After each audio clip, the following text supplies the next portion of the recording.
Assalamualaikum warahmatullahi wabarakatuh. My name is Hafiz Nur Salam, and in this video, I'm gonna do a presentation about comparative literature and the future of literary studies. So there are eight part of this chapter. So the first one is the study of the literature. One of the four main approaches to literary phenomena among the literary sciences, a term borrowed from the German literature Wissenschaft, is comparative literature. In order to extract deeper meaning from a piece of literature, we must be alert to the details of a particular word while also being able to perceive its context. These four approaches must be balanced in a healthy and effective way for literary analysis to be successful.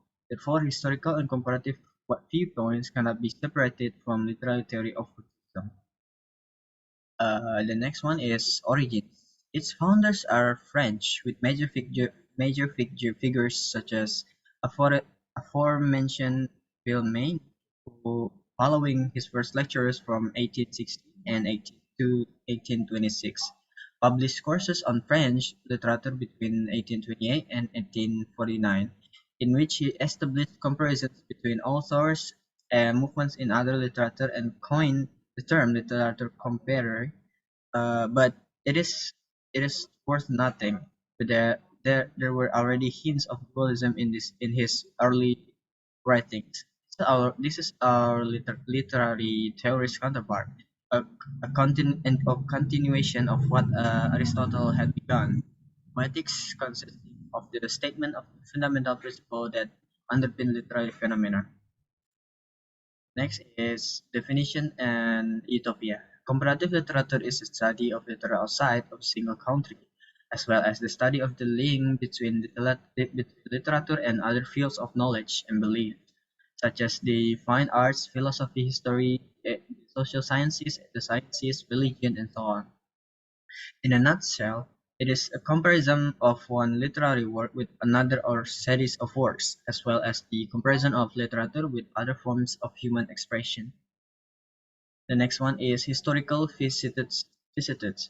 The 20th century will be the most crucial period in the development of comparative literature.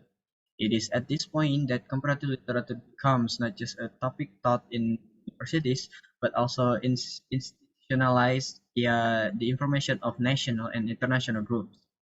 However, the historical background is also very essential here, since following World War One and the Treaty of Versailles, the concept emerged that violence might be averted via greater understanding between nations. Mutual cultural and artistic understanding were considered as crucial to this attempt. Next one is theoretical and ideological vicissitudes.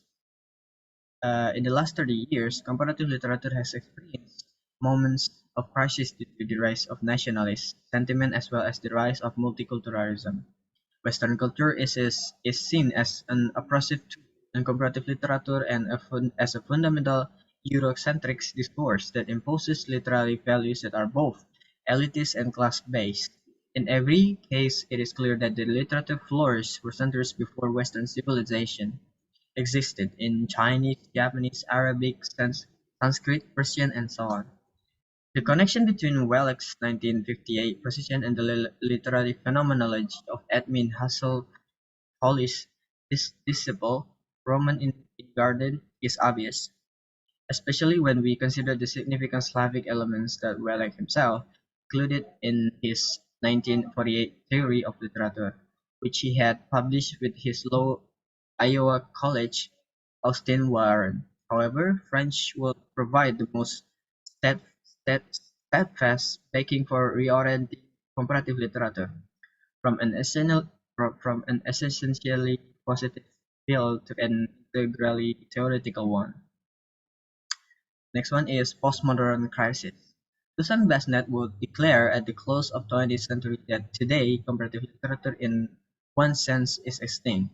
It is true that comparative literature is a form of political philosophy. It is an idea system accompanied by a broad perspective of literature, humanism, and history. Since comparatists argue that through investigating and teaching cross-cultural literature, comparatists hope to increase mutual understanding by emphasizing common human values across boundaries. In support of this assertion, the history of comparative literature bears strong similarities to the history of international law, even sharing certain fundamental works. Next one is current relevance of the new paradigm. Another dimension of the new paradigm of comparative literature appears unquestionable to us. It consists in a sense of discarding any purported genetic relationship to justify comparative analysis and focusing on scientific information that is accessible to us.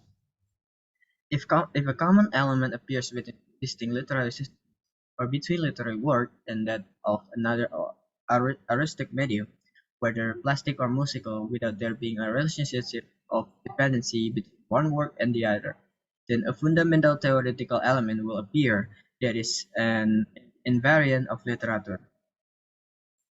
Comparative methodology. Marino defines objective phenomena as a distinguishing between two broad groupings, which may be further subdivided into two unique possibilities. On the one hand, some may be understood historically but without positing connections or influence, what he refers to as parallel polygenesis.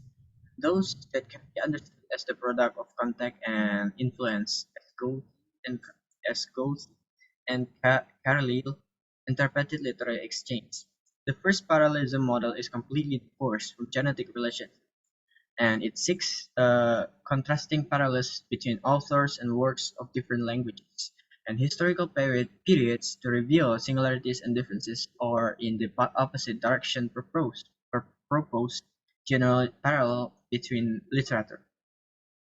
So I think that's all about my presentation, and thank you.